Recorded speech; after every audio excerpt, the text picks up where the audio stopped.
Welcome back. In this final lesson of this power-packed module, we are going to summarize all of the data that we've learned and put it into a nice table that we can keep for a reference guide. In track of our outline, you've already completed part 1 and 2, which is the bulk of this module. And we're going to wrap this up with a quick 6-minute summary on everything that we've learned. So this slide, this is something that I'd highly recommend for you to go ahead and take a screenshot or save in your notes. And this is what I'm going to call our math function toolbelt. So here on this first column, we have the function. I have a description of how to use it, an example showing actual numbers, because I think that always helps things make sense to me, and then a brief description of what it does. What I'd recommend for your notes that you are building for yourself is allow this table to be a living table. If you find another math function and you say, oh, this was really helpful, go ahead, add another column, and that way, the next time you want to use it, you already have an example that you understand and a description that you've written. So let's just quickly breeze through these once again, since I know we've already done a couple examples on it. First, we have safe divide. Safe divide allows us to divide 2 columns by each other. So that's the divide part. The safe part is that if for some reason I'm dividing by a 0 or something that would cause our math to just explode, BigQuery says, don't worry, we're not going to let it explode, we're just going to change it to a null and we're going to keep the program moving. So whenever you're doing any kind of division, I always recommend using a safe divide. That way, when you're running your query, if you get some funky data that goes in there, it's not going to blow it all up.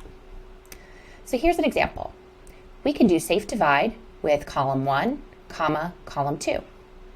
So this would look like in our normal arithmetic, we'd have column 1 on the top over column 2 on the bottom.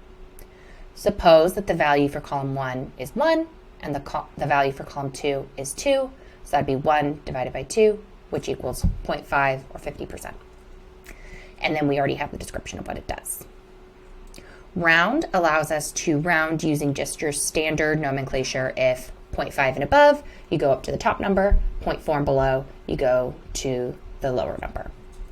And we can set that to as many decimal places as we would like. We have ceiling and floor. These are kind of like special types of rounding functions.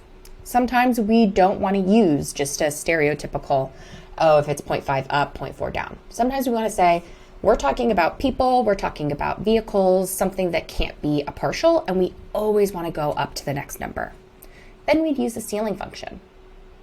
Likewise, we might say, well, we always want to go down to the previous one. We don't want to overinflate whatever our math is going to be. So we want to be, a little bit more aggressive with it. Then we'd use a floor, and that brings it down to the previous whole number. And then we have our ABS or our abs, and we're not talking about workouts here. We are talking about absolute value. Absolute value comes up sometimes when you're not allowed to have a negative number. It doesn't make sense or it's not good for your analysis. So what the absolute does is it says, if you're negative, I'm going to make you positive. And if you're positive, you get to stay just as you are. And so here's an example here. You can do the absolute value of 3, you would get returned a 3. The absolute value of negative 3, you would also get a 3. To summarize everything we've gone over in this module, we have learned the difference between the math and aggregate functions.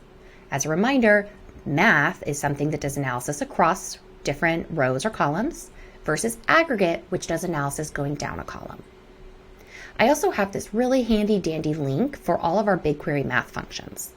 And I'm actually going to take a quick second and show you how to navigate this because I think it's going to be really useful for your development. So this link, this is part of the Google BigQuery reference guide that they have for free, and it summarizes all the different functions and all the cool things you can do in Google BigQuery. On this particular page, it has all the different math functions that you can use. So we see right away we have our ABS, our absolute value, and it shows you how to do the code. You can copy the code sample if you want and put it right into your BigQuery console. It has a description, similar like to what I have with your tool belt. Sometimes these descriptions are really helpful and they feel straightforward. Sometimes they feel a little too technical for me, so I like to write my own. And then it also has an example. And you can just click any of the functions on this page. So if we wanted to see safe divide, here he is.